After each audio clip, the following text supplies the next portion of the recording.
rezeki kita di depan kita tak tahu. Apa yang kita kena percaya ialah kita kena ada satu tekad dan yakin pada diri. Itu pertama. Bila kita keluar nanti satu tekad, sebab rezeki kita Allah yang atur. Kalau tengok video tadi kita tak pernah sangka dia adalah satu harapan terakhir dia untuk nak dapat duit, untuk dia nak rawat ayah dia yang waktu itu hanya ada satu pil untuk survive, nasi, sebiji telur. Dan setiap orang yang datang di sini ada cerita yang masing-masing. Tuan-tuan dan puan, kita buat bisnes ni, orang kata kita tu adalah sesuatu yang kita kena tahan dan sabar. Orang caci kita, orang hina kita, dan kita latih tim kita, downline kita, dia lari dekat orang lain, dia lari company lain. Itu juga biasa dalam bisnes network marketing. Tapi apa yang penting hari ini, adakah kita mampu untuk menghabiskan larian kita? Bisnes network marketing ini bukan larian 100 meter. Ia adalah larian marathon. Jauh. Jatuh bangun kita dalam bisnes ni nanti, kalau kita jatuh, bukan siapa yang nak tolong kita, hanya nekat kita, impian kita yang bangunkan kita. Tak ada orang lain.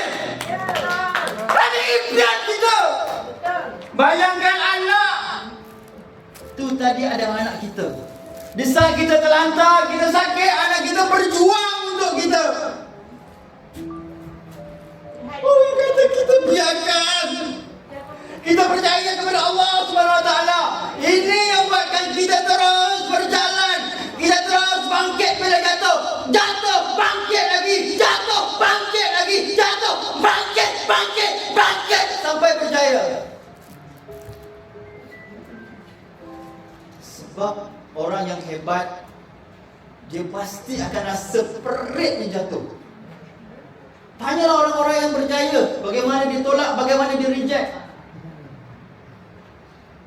Tapi kalau kita hanya ditolak sekali dua, dikutuk, dikata dan kita surrender dan sebagainya, kita belum bersedia untuk perjuangan ini. Ini perjuangan yang besar untuk kita nak bina kehidupan kita. For a better life. Untuk diri kita sendiri. Satu kata-kata yang terakhir saya nak bagi, menambah nilai hidup diri dengan cara menambah nilai hidup orang lain melalui proses pembelajaran dan pengajaran. Hanya ilmu je yang akan meletakkan kita ke sesuatu tempat yang tinggi. Skill kita, kawan-kawan ni, cuba tengok kawan-kawan sebelah kiri kanan kita. Ada yang hari ini baru kita kenal. Adakah kita akan berhenti saja dekat sini? Kita nak sama-sama naik. Kita nak sama-sama naik pentas. Kita nak sama-sama berjaya. Kita nak sama-sama ada income. Kita nak sama-sama bahagia. Kita nak